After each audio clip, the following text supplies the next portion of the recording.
Alright guys, today we're gonna go over some basic roll-o-matic knowledge, I guess.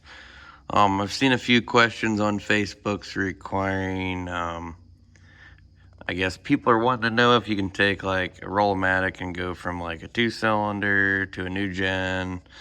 I've seen one question about a guy who was wondering if he could put a roll-o-matic on an MT. That question I can't really answer. I do know they offered a roll-o-matic option, I think on like maybe a 2010 tricycle row crop. And I don't know, I would imagine that would bolt up to an M, but I'm not positive. So anyway, this we're looking at is a 620. This tractor, I believe, has the original roll-o-matic on it, and I'm going to kind of explain the differences between, let's just say, this roll-o-matic and a couple variations we have over here on a 3020 and a 4010. So the 2-cylinder ones, from what I've noticed, is I believe they only offered a couple variations on the 2-cylinders. I wish I could get back to my Part 60. It actually has a light one on it, a real light one. This pedestal right here is shaped a little differently. So, but I've got too much junk in the way. Maybe after I get done with this, I'll try to get back there and try to get at least a picture of it. So anyway, for basics, this one here, I call this a light duty, or I don't know if some people even call them a medium duty, but good ways to tell this is it has the 3-bolt cast caps on the arms. A lot of these 2-cylinder roll-o-matics, they're known for bending. I believe it's the right knuckle. A lot of moldboard plowing or backing up over big bumps or anything like that, it tweaks it, and then they're known to wear tires like really, really bad. So I'm not quite sure. I should have walked into this with some more facts, but I think they offered this exact roll-o-matic on the early 10 series as the light duty. The only thing different that I know of, if I got a 3010 with one on, which it might not have been factory, it could have been off a 2-cylinder, but the only thing different I know is these hubs here. These are 2-cylinder hubs, which the distance between here and here is centered on this 2-cylinder. You can see there, but they also sport their own rim, which I actually have those rims over on the 4010 we can look at. So I guess I'll walk over there and try to explain the difference between this and the new gen hubs. But I believe all this shape itself is all the same. I believe this pedestal is all the same. I think they updated a few things, like they might have updated the size of this pin. I think they updated the size of this axle here. But I believe as long as they had the 3-bolt cap, I believe they were known as a light duty roll-o-matic. So we'll walk over to the 4010 and 3020 and try to go from there. Alright, so we had a little bit of change of plans. This is the 3010 gas. This I would call the regular duty, or the next step up, almost a heavy duty roll-o-matic. It has 4-bolt caps. They offered these in, I've seen cast iron and I've seen aluminum, which I believe with that gives you a little bit bigger diameter here. I'm not sure the shape of this, and I'm not sure this pin size. But anyway, this roll-o-matic is the one that I was talking about, that when I got it, it had different arms on it, or hubs on it. It actually had, I believe, 2-cylinder hubs, which from that last view we see this gap right here is a lot shorter. Well, that accommodates the style of rims that I'm going to show you on the 3020. But anyway, I like these ones because you can put 9.5L15s under the tractor, and they get a little tight on the top, but they fit around all of this stuff.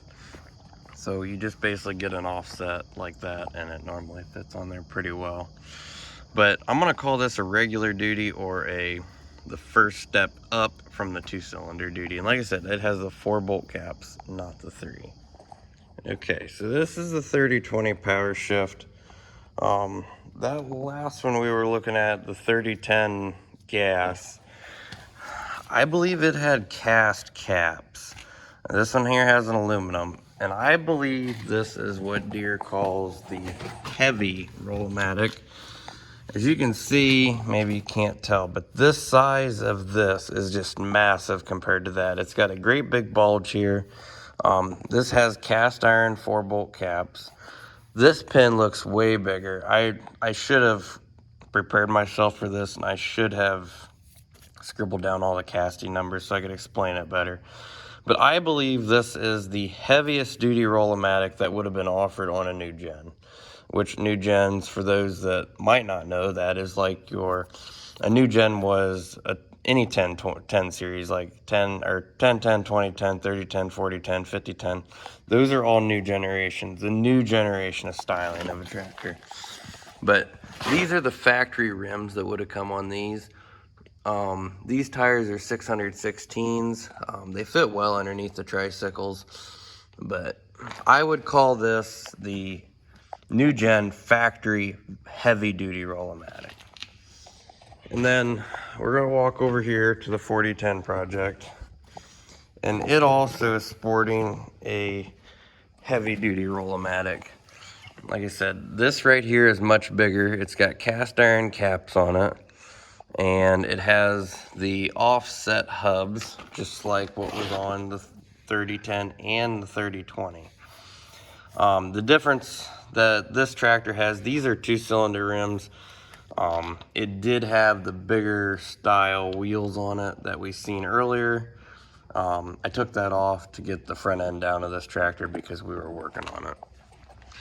And all these roll-o-matics are all the same bolt pattern up here. They all bolt on, they all pilot off the same center. So for anybody that's caring to know that. So I could put this front end on my 720. I could put it on my 70. The only thing you can't put it on is, let's just say, like a John Deere A, unless it has convertible front end, which I'm going to go show you that next, a John Deere A with a convertible front end.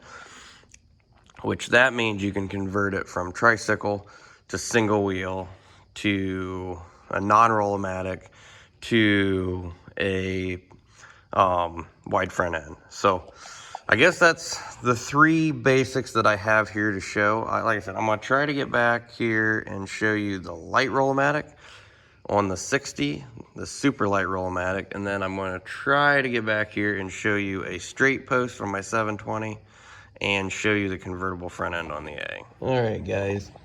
This is a straight post. It's on my 720. I can't get any closer because, well, the 4040 and me are kind of like, it's tight. I don't know if that's off a 2-cylinder. I bought it at a junkyard. I actually had a roll-o-matic go bad. So I bought this straight post to put on. I just wanted to show you, while I was talking front ends, I just wanted to show you the difference. This actually does have 2-cylinder hubs on it, so I'm assuming that it's a 2-cylinder front end. But so anyway, that's a straight post, non-roll-o-matic. Okay, so as I was talking before, this is Dandelion. I don't think I've actually done a video on it, but this is a tractor. Went from Downton, Ohio to Alaska and back. We didn't drive it. We purchased the tractor. It was done as a missions trip. Anyway, that's a story for another day. But it's a 1950, and it sports a non-roll-o-matic front end, or a convertible front end. It has a roll-o-matic. I would call this the standard duty roll-o-matic offered on 2 cylinders. There's nothing really special about it, but the difference is, if this was a normal A, this would all be one casting, but here we see that it can be unbolted. And this tractor was probably either, I need to do the serial research on it, but it was probably either offered as a wide front end tractor or a single wheel tractor at one point. So that's something special to do with front ends, so I thought let's just include it in this video. So anyway, I guess I'm going to try to get over and try to get some video of the really light duty roll-o-matic, and then that should sum up the video here. All right, guys, we're in luck. I don't know if you can see it. But this front end piece is a lot different and a lot lighter than the looks of those other 2-cylinder ones we were looking at, and I believe it almost looks shorter. But anyway, this is a light style roll-o-matic. This is on a very early John Deere 60, so I thought I would share that as well. And I can't get to the rest of it, and I apologize for the spider webs, but we're kind of in the part storage facility here. So anyway, so there's the very light early 2-cylinder roll-o-matic, and this isn't off a non-power steering 60. All right, guys, this is what happens when you're brush hogging and you break a roll-o-matic off. I'm gonna try it to run over here, and hopefully the rest of it. I was walking over to the A to try to show the difference between convertible and non-convertible. There it is. So anyway, this guy right here, he actually broke off. He's broke there, and he's broke here. But, and here's the rest of it. I actually had to cut this one apart to make another one. Whatever. The 4010 broke at one point, and I had to cobble a bunch of them together to make one. So, anyway, that's what it looks like when you break a roll-o-matic off. This one here, I believe, is the, I would say, it's not the light duty, but it's not the heavy duty. But it was like, it was a 4-bolt main cap, but it wasn't a heavy duty. So, as you can tell, John Deere was very, very confusing on the roll-o-matics. All right, this is the 630. It's sporting a 3-bolt, same roll-o-matic as this previous 620. This is my 620, original 620. It's got the same thing, 3-bolt, same normal duty. And then here's a normal A. So see how that other A was cut across here and this was attached. So this is an A that is a non-convertible front end. Over here we have some roll-o-matic parts. These are the arms. Normally they bend right here on the right hand side. That is a match set. And that is a very light roll-o-matic. I believe that one there is actually the same as on the 60. And then here we have a 70, early 70. And it is the same as all these other 2-cylinders. So, and as you can see, these 2 cylinders also come with different rims. See how this one here is a concaved rim to the outside. I don't know the part numbers. And see how this seam is here? This dish is that way. On the 620, it's convexed. This dish is more this way for this side. And I believe my 630 is convexed.